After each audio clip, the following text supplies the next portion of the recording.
Muchísimas gracias nuevamente y a nuestro compañero César Guerrero no pudo estar aquí para moderar este panel. Me da mucho gusto poder seguir acompañándolos y en esta ocasión con un tema muy interesante. Son dos temas realmente. Uno es el talento humano en el ámbito de la inclusión y el otro es el intercambio internacional.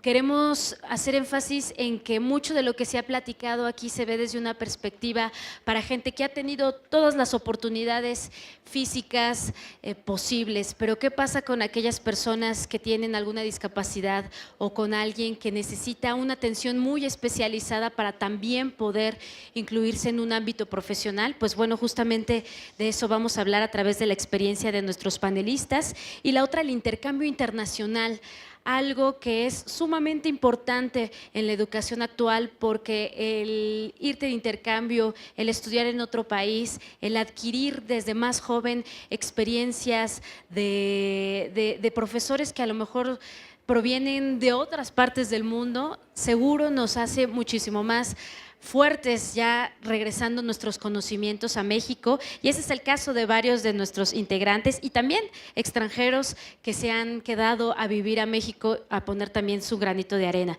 Quiero dar la más cordial bienvenida a Lucía Mijares. Ella es directora de Desarrollo Deportivo de la Federación Mexicana de Fútbol.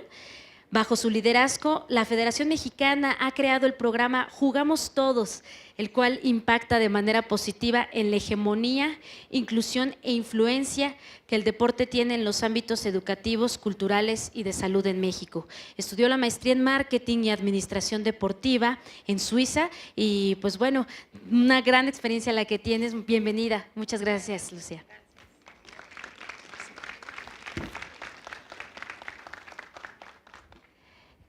Sumamos también con mucho orgullo a Amalia García Medina, secretaria del Trabajo de la Ciudad de México, integrante del COMEXI, ha sido una de las 5 gobernadoras que el país ha tenido en el estado de Zacatecas. Donde gustes, Amalia. Ha sido presidenta de la Comisión de Seguridad.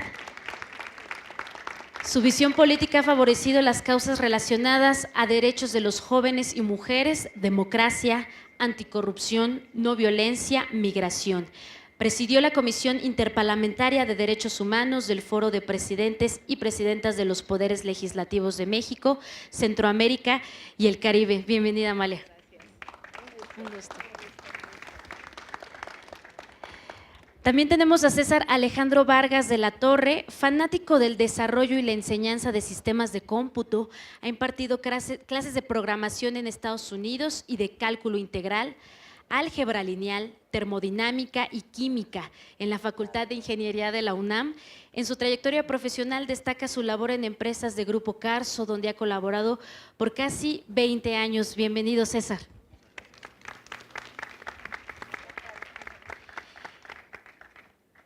Y desde Argentina, Miriam Mabel Sánchez, licenciada en Ciencias de la Educación y Pedagogía, con 20 años de experiencia en el área de educación, gestión, formación de profesores en instituciones de educación superior y grupos de investigación académico y científico. Su trayectoria laboral abarca estancias en Argentina, Brasil y México, participante en grupos de investigación internacionales como lo son el Observatorio de las Metrópolis y Observatorio de la Educación y Proyecto CAPES de Brasil. Actualmente investiga el programa Prospera en México, y el cual es su impacto a nivel local, y además está por ser doctora en Ciencias Políticas. Así es que, bienvenida, Miriam, muchas gracias.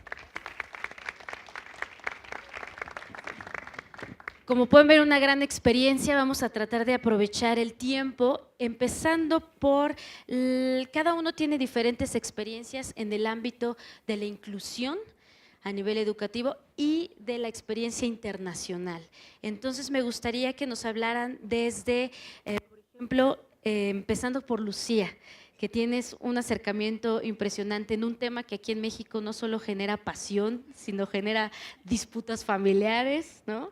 Y sobre todo ganas de muchos jóvenes de seguir ejemplo y de poder acercarse a la experiencia de un deporte que a nivel nacional es tan importante. Así es que platícanos tu experiencia en el ámbito internacional y de programas inclusivos como lo es Jugamos Todos.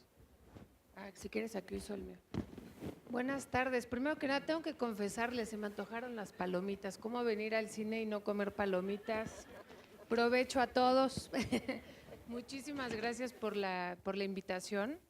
La verdad es que venir a este foro para mí es muy importante, más ahora que traemos en la Federación Mexicana de Fútbol un proyecto cuya filosofía es muy clara. El deporte también es educación y el fútbol es un gran vehículo que debemos utilizar para entrar al tejido social, al tejido familiar.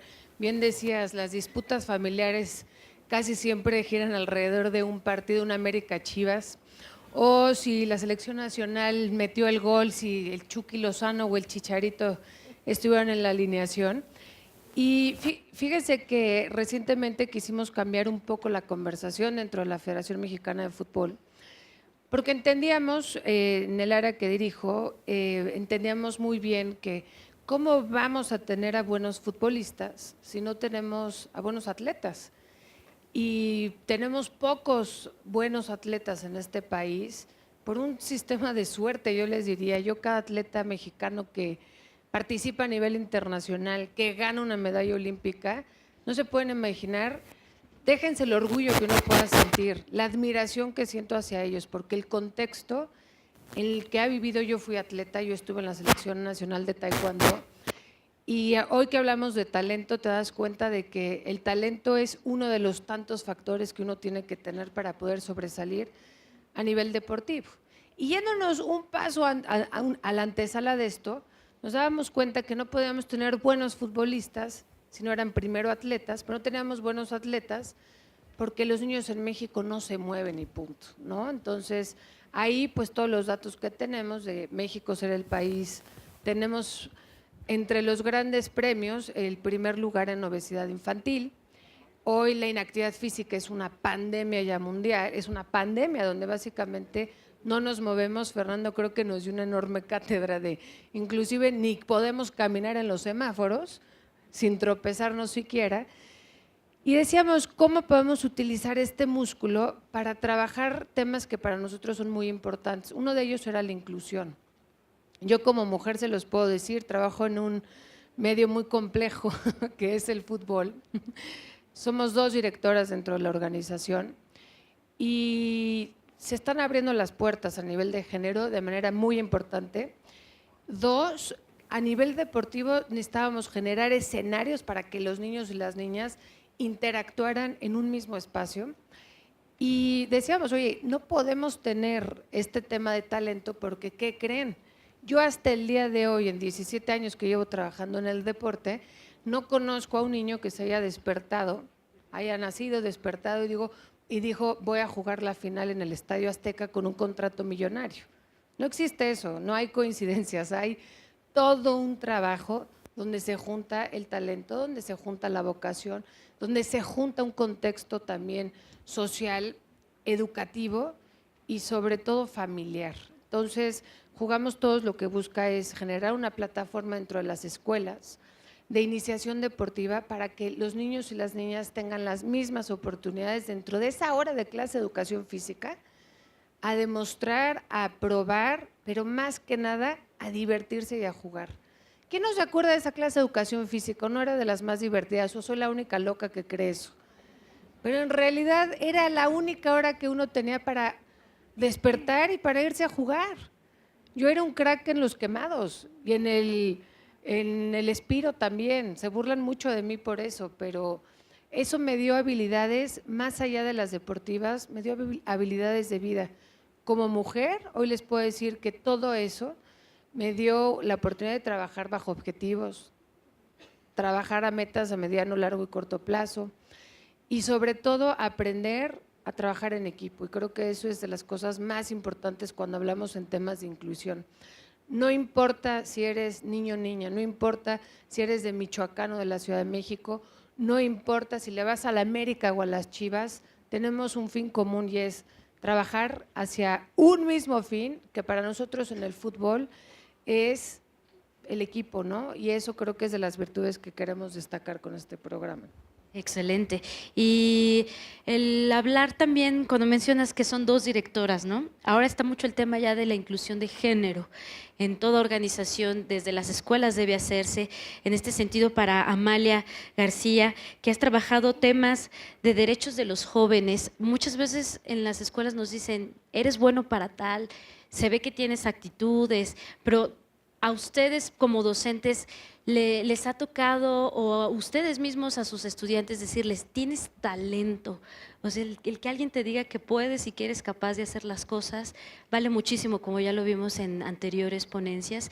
Y talento, ¿pero para qué? Pues para un montón de cosas, ¿no? ¿Cuáles han sido estos programas en los que se ha hablado sobre la inclusión de muchas personas, tanto personas con discapacidad, mujeres? ¿Qué se está haciendo como una de las 5 gobernadoras que el país ha tenido en el estado de Zacatecas, Amalia? Gracias. Bueno, yo agradeciendo de verdad el que Vocación Central impulse tanto este tipo de eventos cada año, porque es uno de los grandes retos que tenemos en el país. Cómo impulsar ese talento, cómo garantizar que nuestro país sea incluyente y cómo la vocación podemos nosotros respaldarla. Y quiero de verdad, Ana Paula, de agradecer todo el impulso y todo el equipo, que es espléndido y que trabajan año con esto. Y digo el equipo, y retomo lo que decía Lucía, precisamente ella hablaba de equipo. Y yo recordé algo que en ocasiones menciono, ahí en la propia Secretaría del Trabajo, y siendo gobernadora también lo decía. En alguna ocasión, hace mucho tiempo, leí una entrevista que le hicieron a Pelé, y le decían los periodistas, le decían, ¿cómo explica usted ser tan extraordinario cuando mete un gol? Pues es que usted parece Dios, es maravilloso cada vez que mete un gol. Y la respuesta de Pelé no la he olvidado porque me pareció muy importante lo que él dijo, impresionante. Dijo, es que le voy a explicar lo que hago, le dijo al periodista. Dijo, si todo mi equipo y yo, todo el equipo, no nos hubiéramos entrenado todos los días, si todos los días no hubiéramos salido a prepararnos con un enorme esfuerzo, con dedicación, con compromiso, y si el día del partido no hubiera cumplido cada quien con su tarea, el de la media cancha con su tarea, el centro delantero con la parte que le toca, el portero con lo que le toca, los que están apoyándonos, echando porras vivas, si no hubiera existido todo eso, no existiría Pelé. Y yo creo que efectivamente es cómo podemos nosotros impulsar un objetivo, yo diría como nación, como país, y el reto que tenemos es gigantesco y es enorme porque si hablamos de inclusión, por supuesto hay que hablar de inclusión en una sociedad diversa, plural, con diferencias, multicolor, pluricultural, plurilingüe, como dice nuestra propia Constitución, pero también hay que impulsar la igualdad, una sociedad incluyente, a partir de reconocer que el camino que tenemos que andar es muy largo, porque México es uno de los países con mayor desigualdad en el planeta, no solo en América Latina, es uno de los países con mayor desigualdad en el planeta. La brecha entre el pequeño grupo que tiene más, que recibe más, y los que no tienen, es una de las brechas más gigantescas en el mundo. Y nuestro reto entonces es cómo cerrar esa brecha, cómo cerrarla con una visión que se impulse, con una visión de equipo. Y yo creo que es considerando qué tenemos que poner en el centro. Y entonces tenemos que ubicarnos en la realidad actual y ver qué objetivos tendríamos que emprender.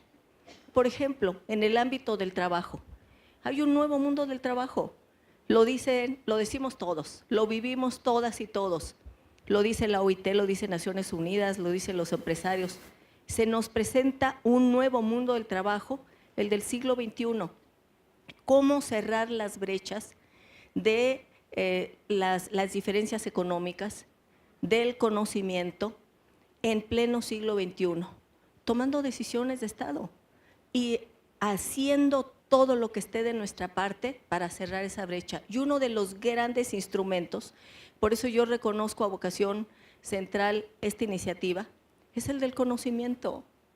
es la formación, es la capacitación, es darle masivamente a las personas los instrumentos que les permitan poder cerrar esa brecha de desigualdad, para hacer una sociedad incluyente, porque además el talento ahí está. Y yo les pongo un ejemplo. Siendo gobernadora de Zacatecas, un estado que aquí nuestra visitante que viene de Argentina seguramente no había oído hablar de Zacatecas, pero yo se lo describo. Es un estado que tiene muy pocos días con lluvia en el año. Es un estado semidesértico. La vida es muy difícil. La gente en el campo se la pasa viendo a ver si llueve. Es muy dura la vida.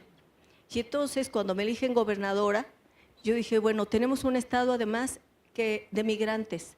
La mitad de la población a lo largo de 100 años fue migrando a Estados Unidos porque la vida es tan dura. Y como gobernadora yo dije, ¿qué voy a hacer? ¿Qué es lo que puedo hacer? ¿En dónde voy a poner el acento para intentar cambiar las condiciones? Y en una ocasión, aparte de todo lo que uno lee, ve, escucha, fui a una conferencia de un ministro de un estado de la India, el estado de Andhra Pradesh, y el ministro era el ministro de las tecnologías de la información. El ministro de las tecnologías de la información, no el de economía, no el de hacienda, el de las tecnologías de la información. Y reviso, y Andhra Pradesh era un estado muy parecido a Zacatecas, con muy poca agua, semidesértico, la vida muy dura en la India, pero le apostaron al conocimiento y a la tecnología.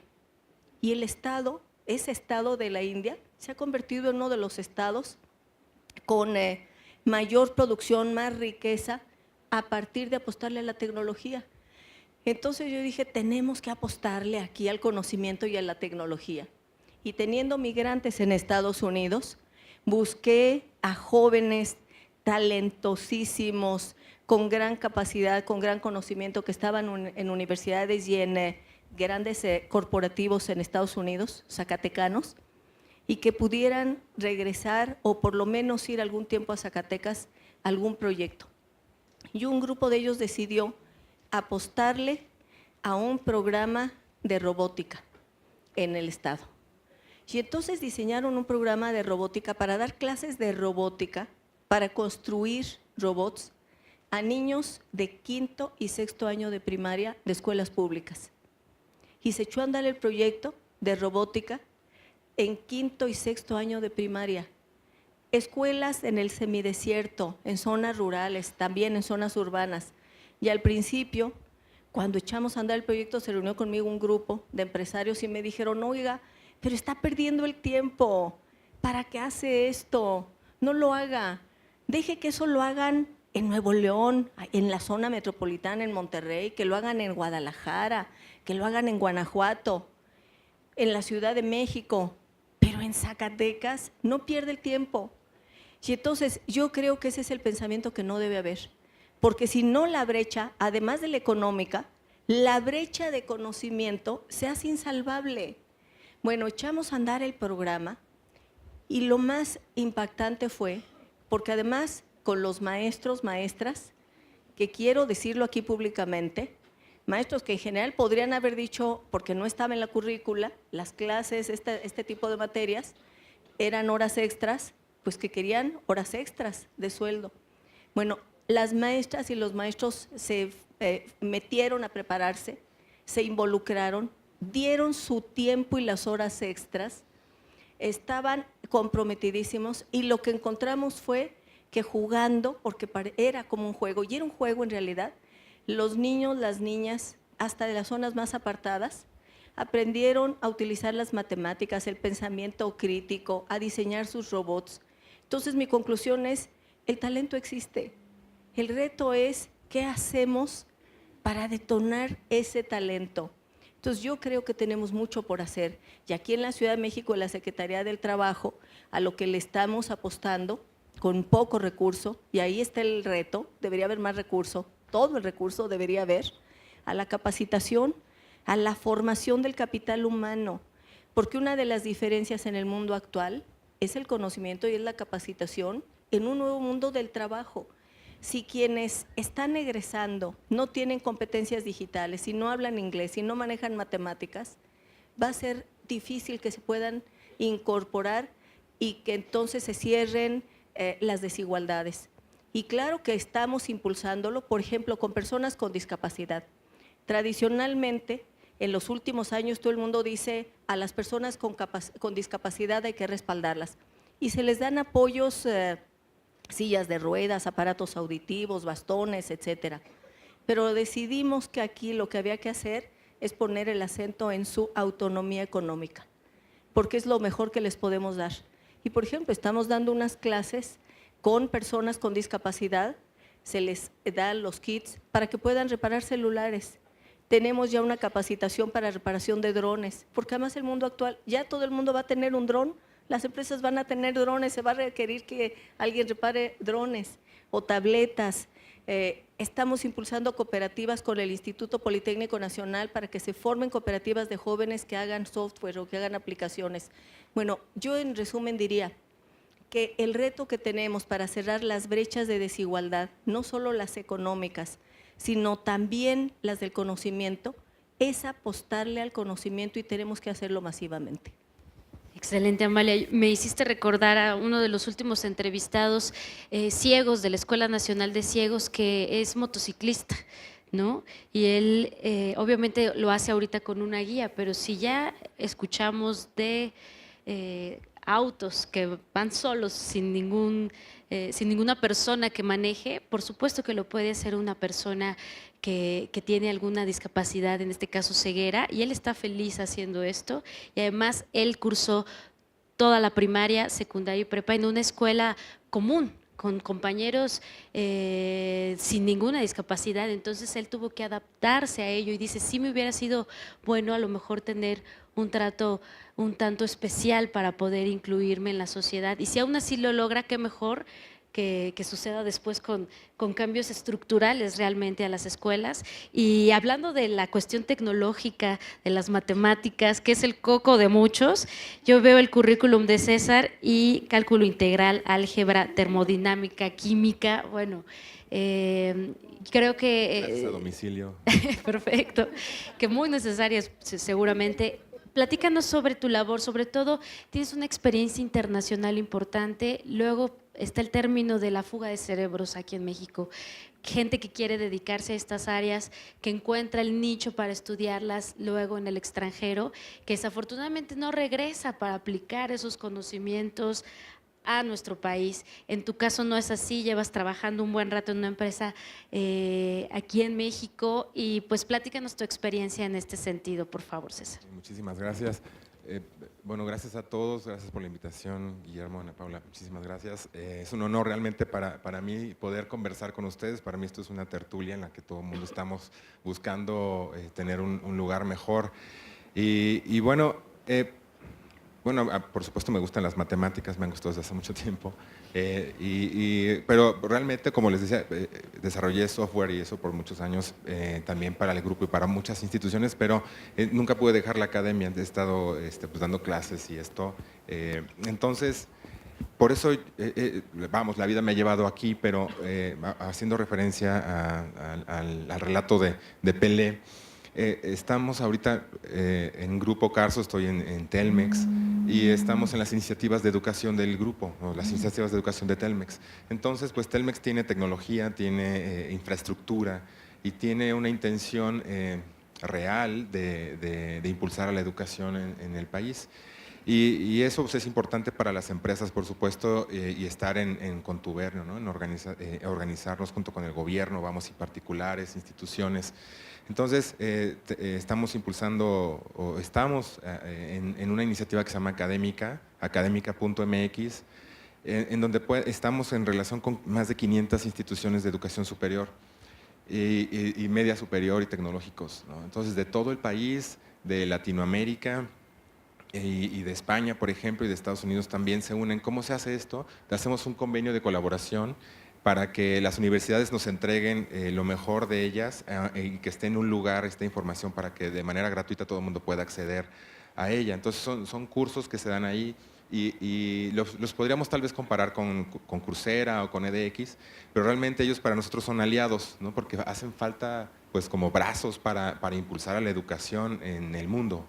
Entonces, pues nos aliamos con ellos y lo que nos ha funcionado muy bien en Académica es hacer cursos para instruir, para acompañar hombro con hombro a los docentes que quieran digitalizar sus cursos. Entonces, si hay cursos de termodinámica o de administración, de literatura, de agronomía, no sé, o sea, todos esos cursos y de todas las materias que ustedes administran o trabajan o ejercen o les interesan, se pueden enlazar o acercar a Académica y con estos cursos que nosotros damos de Crea tu MOOC en Académica, no sé si la voy a usar, pero muchas gracias. Sí, siento que hay un poquito de tiempo y hay muchas cosas que decir, entonces les agradezco mucho, pero sí, Académica hace este relacionamiento con las instituciones. Las instituciones, hombro con hombro hacemos cursos. Esos cursos, está bien, está perfecto, ahorita le ponemos si es necesario. Hacemos estos cursos y los cursos salen al aire y los pueden tomar, es decir, si a ustedes les interesa generar un curso, lo pueden hacer en Académica y hacemos difusión, utilizamos la fuerza de comunicación de Telmex y del grupo Carso para difundir estos cursos y que se vean en el mundo, ¿no? A través del portal. Y otra cosa que también tenemos le llamamos Telmex Hub, es un lugar físico que está en el centro de la Ciudad de México, en Uruguay, Isabel la Católica, luego les pasamos a todos la dirección. Para los que vivimos aquí es muy fácil llegar, pero es un lugar en donde hacemos hackatones, por ejemplo. Invitamos a todo el que quiera o esté interesado en desarrollar en algún lenguaje de programación o generar un dron. Normalmente lanzamos retos sociales para solucionarlos a través de una aplicación, una app. Entonces los jóvenes llegan, obviamente tenemos premios para los primeros lugares, hay algunos que se han ido a Estados Unidos, como premio, ¿no? Y estar allá con los programadores de Facebook, por ejemplo, han estado por allá. Este tipo de cosas las hacemos y año con año hacemos algo que se llama Aldea Digital, en donde realmente queremos mostrarle al mundo las cosas que hacemos en el grupo, en Telmex, en Telcel, para todos, para que puedan tener, lo que queremos poner es como la charola, ¿no? De plata, ponerla ahí, que no exista como un pretexto, de que no tenga una computadora. Las computadoras se prestan de manera gratuita en el hub, tenemos de todo tipo de computadoras, con todos los sistemas operativos, tabletas, generamos cursos para hacer drones, cursos para certificaciones para programar. Todo esto de manera gratuita se pueden meter al portal de Telmex Hub, telmexhv.org, y ahí hay un calendario y con este calendario ustedes pueden ver en todo el año los cursos que vamos a tener de manera gratuita. Y también, si ustedes están interesados en dar un taller o una conferencia, hablar de un tema en particular, pueden agendar ahí en ese calendario para presentarlo, ¿no? Estas gráficas se las había puesto porque no sé si alguien más le está moviendo, o yo le puedo mover aquí.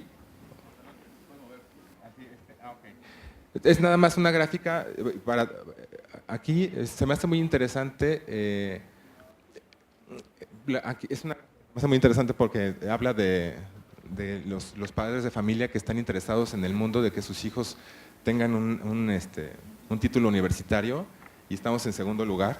Es decir, nuestros papás estamos muy interesados en que nuestros hijos terminen un grado académico de ese tipo. Los países que están preocupados, los papás que están preocupados por sus hijos que tengan un futuro académico, estamos en primer lugar, en preocupación. Ajá. Estamos muy preocupados, o sea, queremos que nuestros hijos lleguen y terminen, ¿no? Esta gráfica muestra el lugar que estamos. Esta es una prueba PISA que a muchos les gusta, a muchos no. Y estamos, perdón, este es el de la felicidad que tenemos, el de la prueba PISA, yo que no lo voy a mostrar. Estamos como, México está por ahí arriba, donde está la flecha. Y esto a propósito para que quedara muy claro en dónde estamos en relación con otros países en la felicidad, ajá, de estar en la escuela. Entonces, nos encanta estar en la escuela, lo demuestra esta gráfica, este estudio que es muy serio. Ajá, entonces habría que aprovechar, ¿no?, esa felicidad que tenemos al estar en las aulas. Pero bueno, principalmente les quería comentar acerca de Académica y de Telmex Hub, que son herramientas gratuitas que podemos utilizar en cualquier momento para tomar estos cursos, proponer. Tenemos más de 400,000 documentos, libros, bibliotecas, aparte de las bibliotecas que tenemos dentro del portal, que pueden acceder. Tenemos un servicios de referencia, por ejemplo, que si ustedes están interesados en un tema en particular, pueden solicitarlo a Académica. Académica recopila toda la información alrededor de este tema y se los entrega para que sea más fácil su investigación o su tarea. Entonces son herramientas que se ponen, se prestan en las computadoras gratuitamente, es decir, salimos a una velocidad de 1 giga de descarga en el hub. Vamos, no hay pretexto, ahí pueden trabajar y hacer sus proyectos, generar empresas, tenemos apoyo para los emprendedores y este tipo de herramientas que tenemos ahí. Podría seguirme, pero… Excelente, muchísimas gracias. Ahorita vamos a medir el tiempo, pero Miriam, falta por darnos su perspectiva. Ella está actualmente radicando en México y tiene un programa muy interesante, el programa Prospera, que es el que está teniendo impacto a nivel nacional, y tienes además una experiencia muy interesante. Has vivido en varios países, eres madre también, entonces por favor cuéntanos esta experiencia tanto en el ámbito de la inclusión como en el traer experiencia internacional a México. Bueno, mi nombre es Miriam y no sé si esto suena. ¿Suena? Sí, ok. Y sí, he vivido en varios países y en México estoy estudiando, ya finalicé mi tesis sobre Prospera, y lo que me llama la atención, porque estudié también padres y jefas de familia en Argentina y hambre cero en Brasil, es hacer un comparativo entre los 3 programas de transferencias condicionadas y cómo impactan en las mujeres en especial. Si bien los programas han alcanzado muchos avances en lo que es accesibilidad o acceso a educación y permanencia, en especial de las mujeres, el grado de permanencia, por ejemplo, en México, de las mujeres en la escuela sin Prospera es del 33%, mientras que con las beneficiarias de Prospera alcanza el 60%. Vemos que hay como una interfaz, como un salto que está siendo un desafío para el programa, que es qué hacemos con estas mujeres que están educadas o con muchos años de escolaridad y llegan al final de la escuela media. Lo interesante del programa es que ha sido bastante sensible en México en particular, y no en Argentina ni en Brasil, y ha incorporado como un cuarto componente, que es esta articulación entre la educación media y la educación superior a través de las becas. Sé que tiene muchas facetas que parecen contradictorias o imposibles, pero creo que alguien que esté mirando lo que está pasando, cuál es la realidad, cuáles son los desafíos para estas mujeres que están alcanzando un nivel educativo más alto que sus madres, es muy interesante. El otro día estuve en una feria de exposición de artesanías de los pueblos indígenas, que es muy extranjero porque la mayoría de los visitantes somos todos extranjeros. Y había chicas muy jovencitas que están aprendiendo algunas de las artesanías que hacen sus madres. Entonces les decía, ¿por qué estás aquí, no? Vas a la universidad, estás estudiando. Y ellas decían, esta es una cooperativa de mujeres, muchas de las mujeres son beneficiarias del programa. Sin embargo, si nosotras no lo aprendemos o no tomamos este conocimiento de nuestras madres, lo vamos a perder. Y México va a perder este conocimiento. Y es interesante cómo ellas traen a estas cooperativas de mujeres los conocimientos que están adquiriendo a través de haber llegado a la educación media, ¿no? Pero bueno, ¿cuál es el desafío según el Congreso de Prospera del año pasado, el 2016? Falta y se invita a una articulación entre otros sectores de la sociedad a apoyar. Los datos están, ya sabemos cuántas mujeres están terminando la educación media, ya hay becas a partir del 2016 que permiten brindar ciertos apoyos financieros de transporte y de manutención para que las mujeres y los hombres también sigan estudiando. Y entonces me pareció muy interesante la propuesta que tiene Vocación, porque si hay una posibilidad de poder colaborar, si hay una posibilidad de salir adelante, si hay un cambio en todo lo que es la mirada sobre este nexo entre la universidad, la profesión y los años de escolaridad. ¿Cuál es el desafío, según yo? Hay mucho talento latente, hay mucha potencialidad, solamente tenemos que encontrar cuáles son los caminos, ¿no?, para unir lo que ya se viene haciendo. ¿Es bueno? ¿Es malo? ¿Se termina la pobreza? ¿No se termina? ¿Es la mejor manera? No sé, pero algo se está haciendo. Y México, en comparación a estos tres grandes países que son Argentina y Brasil, y México, perdón, está haciendo grandes avances. Es impresionante, nos guste, no nos guste, estemos de acuerdo. Sí hay un paso, sí hay una movida, sí se está moviendo la cosa y eso parece muy interesante. Muchas gracias, Miriam. Y en el sentido del talento, hablando de esta palabra que también es, pues digamos que el pilar y eje de Vocación Central, en particular de este foro, el talento en el sentido de el apoyar y promover este talento en todos los ámbitos, tanto docentes a los estudiantes, padres a nuestros hijos, incluso entre amigos, ¿no? La competencia, el talento para nuestro trabajo, el talento para, no sé, ciertas disciplinas académicas, el talento para el deporte. Es decir, se puede tener todo, pero sí a veces necesitamos que nos lo hagan saber porque si no, vamos como que en un rumbo un poco fijo. Platícanos un poquito de esta experiencia y me gustaría que vayamos ahora en este sentido respondiendo a esta pregunta. Con respecto a… Por ejemplo, el talento esta lucha que tú hiciste también ganada. Bueno, lo sé porque ya platicamos allá abajo en tribunas y es una experiencia realmente enriquecedora. Bueno, yo tengo 4 hijos, todos nacieron en distintos países por distintos motivos. Son todos del mismo padre, cabe aclarar. Pero el segundo de mis hijos, que hoy tiene 24 años, tiene parálisis cerebral. Y la verdad es que yo estaba muy cómoda, era licenciada en educación, hasta que me dijeron que tenía un hijo con parálisis cerebral y empezó su educación formal. Bueno, les puedo decir que después de la noticia fue la cosa más difícil que he tenido que enfrentar. Sin embargo, mirando hacia atrás, no fue el desafío con los maestros que estaban a cargo de la educación formal de mi hijo. Siempre encontré, yo viví en 14 países, muchas personas que aunque no conocían de la problemática, estaban dispuestas a escuchar y en ver cómo podemos sacar adelante todo esto que tiene este chico en este envase que vino con algunas fallas. Y fue muy difícil, pero creo que, bueno, Argentina fue uno de los primeros países en América Latina en tener reforma curricular. Mi hijo no iba a pasar a segundo grado porque no saltaba en la clase de educación física con los 2 pies juntos y caía derecho.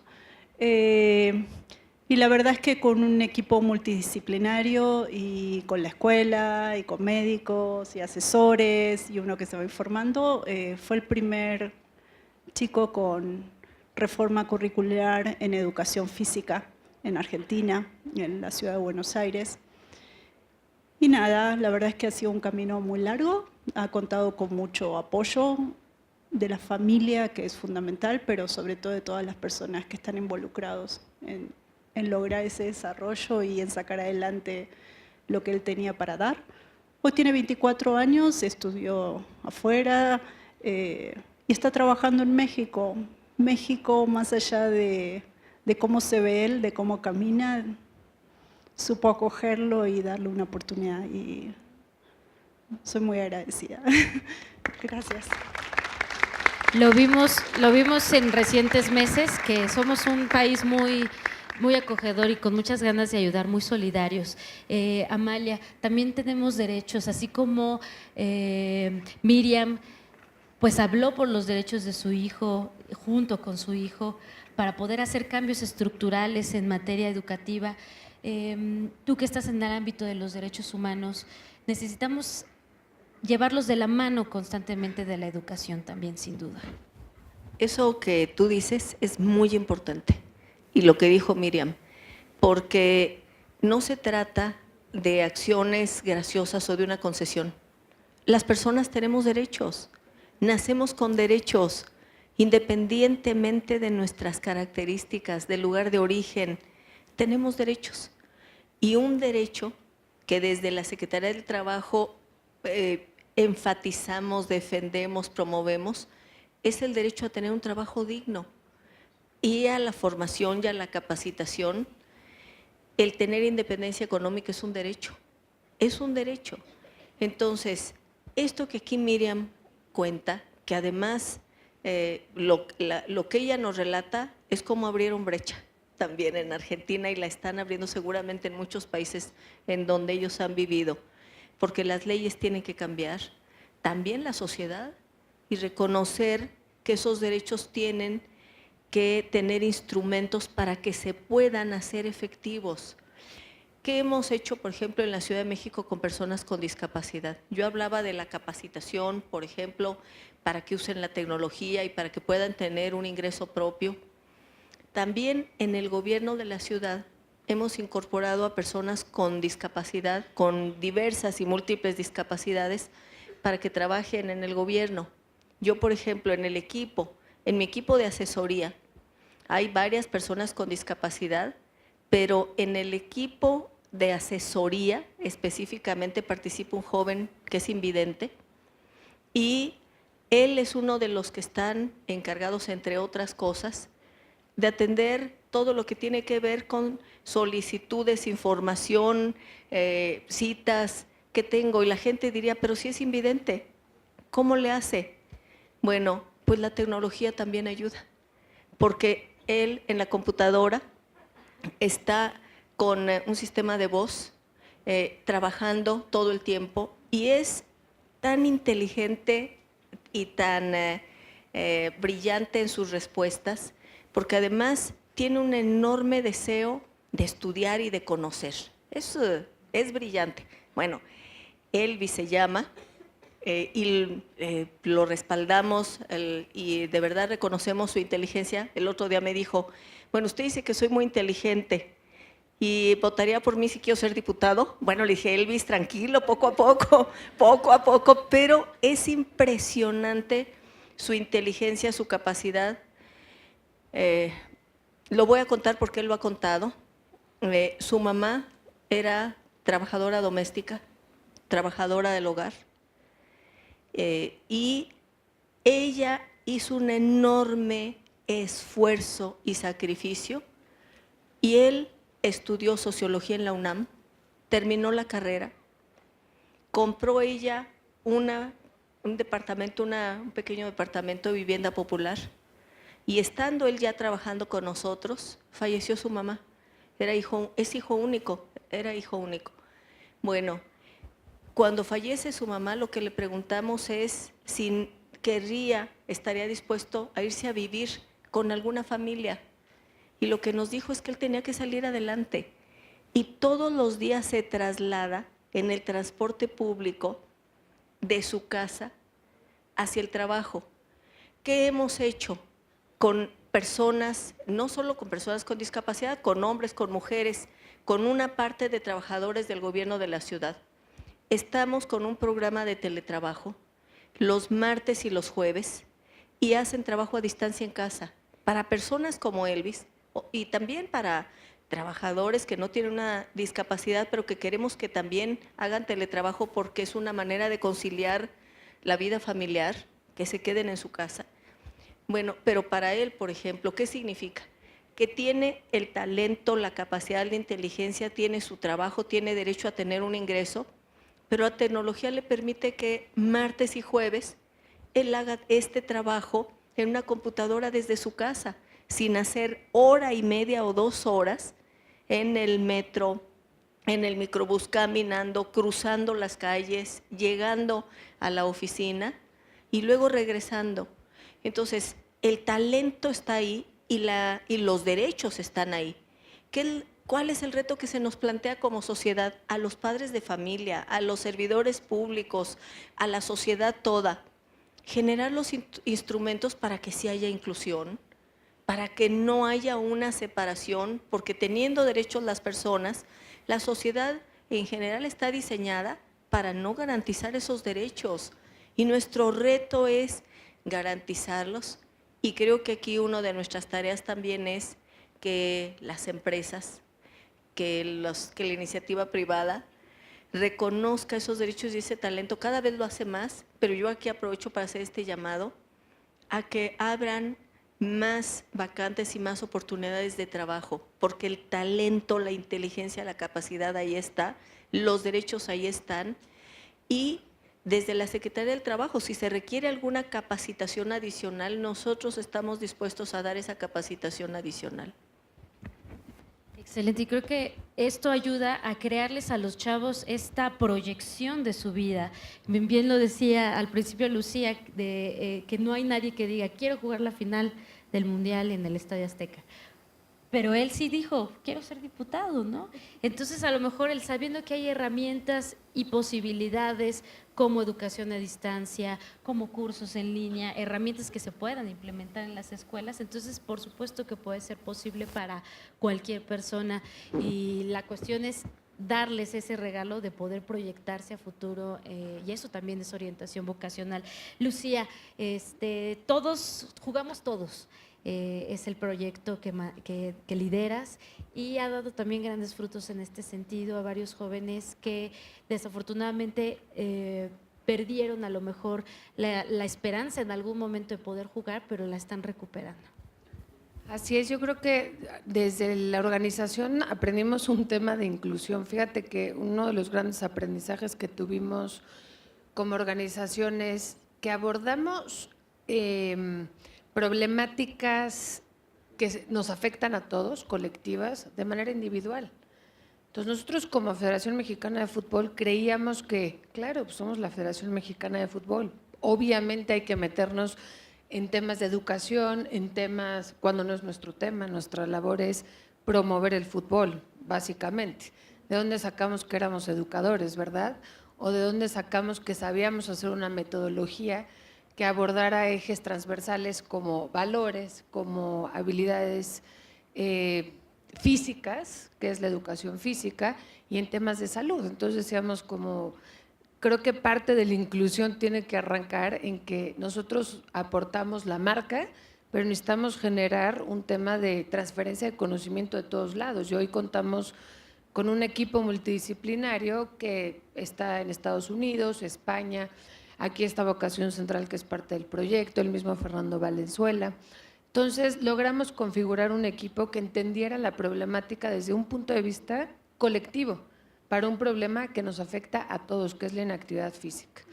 Y de ahí, pues, cómo llegábamos a las escuelas y empatábamos esto con lo que hoy los maestros de educación física y docentes hacen. Realmente, yo lo digo desde un punto de vista muy humilde, la labor que ustedes hacen todos los días frente a un grupo, frente a los padres de familia, se los aplaudo de todo corazón. Somos muy complicados los papás, yo soy mamá y digo, madre mía, qué complicados somos. Hay veces que creemos que ayudamos y desayudamos, ¿verdad? Pero creo que nuestra labor era generar un escenario donde, sin importar si eres niño o niña, o eres maestro de educación física o padre de familia, tuvieras la oportunidad de aprender jugando, en una hora destinada a eso, a divertirse de manera creativa, donde pudieras aprender todos los deportes. Y hacíamos ejercicios muy específicos. Yo les decía hace ratito, yo fui taekwondoína. Pues yo fui taekwondoína porque, ¿qué creen? Mi mamá fue taekwondoína, mi mamá fue cinta negra cuarto dan, y fue lo que aprendí yo en mi casa. Y le voy al Toluca, perdón si ofendo a alguien, ganamos ayer al Morelia de último minuto, bien equipo, pero bueno, o sea, yo iba a eso porque son los hábitos que uno aprende en casa. Mi papá es toluqueño, choricero 100% igual que mi abuelo. Entonces, no nos damos cuenta como padres de familia cómo vamos realmente pues influyendo un poco nuestros hijos en esos gustos. Y hoy la problemática que vivimos, y se las comparto, es que los niños en las clases de educación física están expuestos 1 hora a la semana en una clase de 50 minutos, de la cual los niños se activan de moderada a vigorosa, que realmente se están moviendo, de 9 a 11 minutos. Y es el único espacio que los niños hoy tienen para poder moverse, porque el resto, bueno, pues es un tema multifactorial que no vamos a entrar ahorita. Pero el ejemplo que damos como padres de familia o que impulsamos como docentes, en este escenario que puedan tener los niños, es importantísimo. Y ahí es donde la Federación, a través de este programa, quiso ayudar, generando una plataforma, una metodología divertida e incluyente.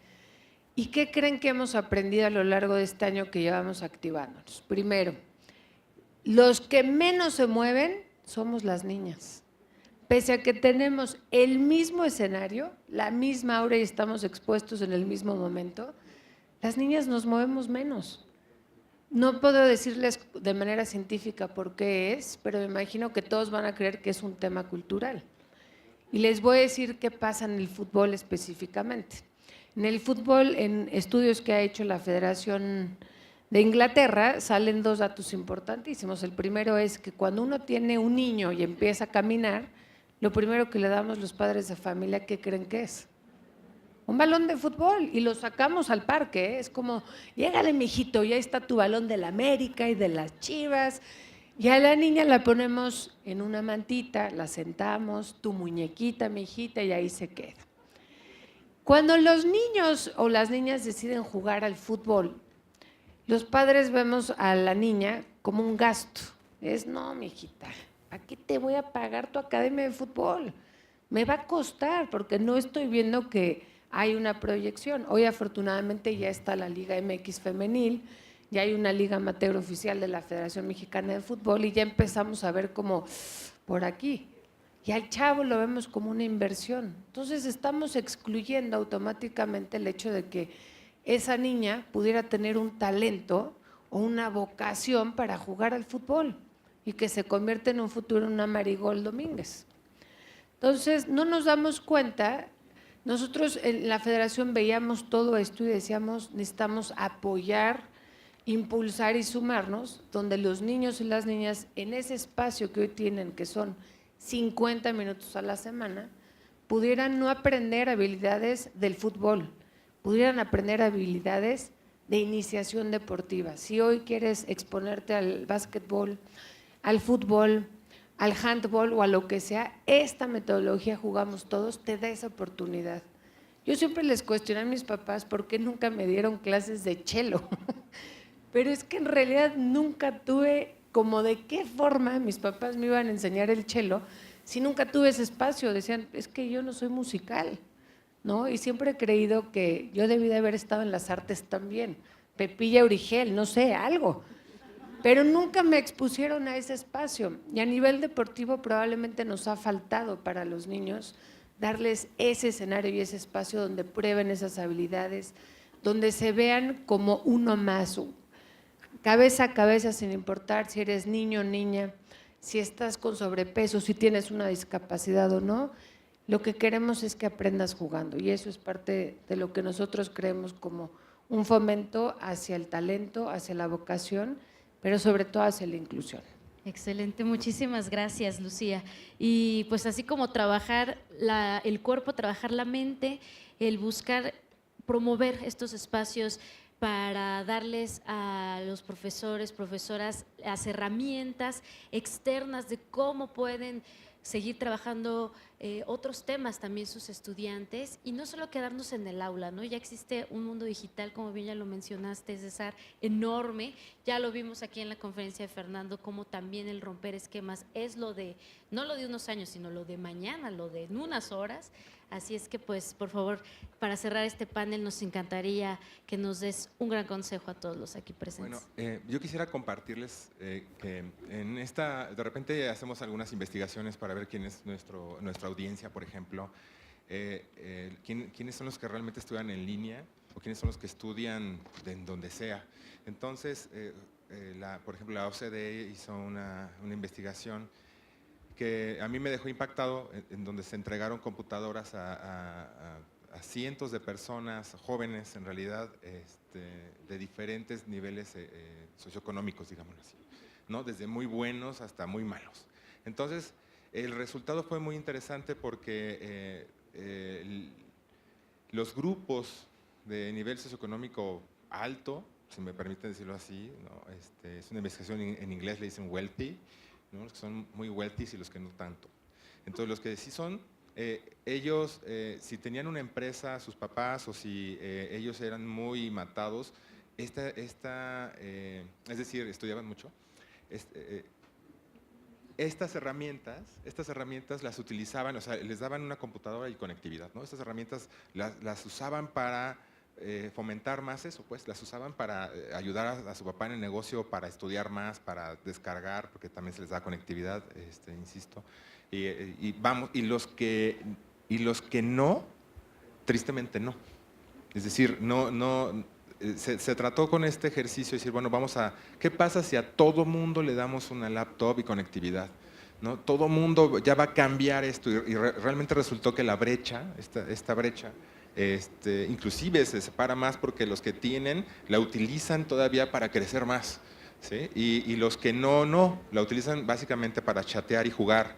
Entonces, lo que hay que hacer, según, o en mi forma de verlo, según yo, pues, es que hay que jalar a toda la sociedad a que se interese por utilizar estas herramientas, porque las herramientas están, y nosotros lo vemos, están ahí de manera gratuita, están los cursos de manera gratuita, y de repente es difícil ver un foro lleno, ¿no? Sí hay gente, sí tenemos, pero de repente es ¿por qué no está a reventar si estamos dando un curso de programación en Python, ¿no? Que está padrísimo, ¿no? Ajá, ¿no? Y sí, o inclusive en Scratch, que es una forma de programar mucho más sencilla, ¿no?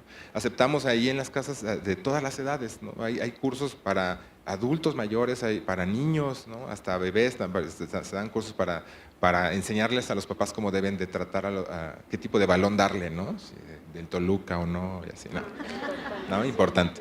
Entonces, pero lo interesante es como si estuvieran las becas ahí y que no las tomáramos. Entonces yo creo que hay que trabajar, según mi experiencia, en que hay talento, hay que traerlos a la tecnología, que la usen, que vean que existe esto. A mí me dan ganas de repente en el centro de vamos a poner un puestito aquí afuera, en donde vean que estamos volando drones, ¿no? Y que cuando están ahí volando, que la gente llegue y se acerque y diga, ¿qué están haciendo? Ah, mira, ven, ¿no? Métete a esta tableta o esta computadora, cámbiale este parámetro que dice 2 a 3 y vuela de 2 metros a 3 metros y tú puedes modificar si es a la izquierda o a la derecha y a dónde va. Entonces te interesas, pues no lo conoces, ¿no?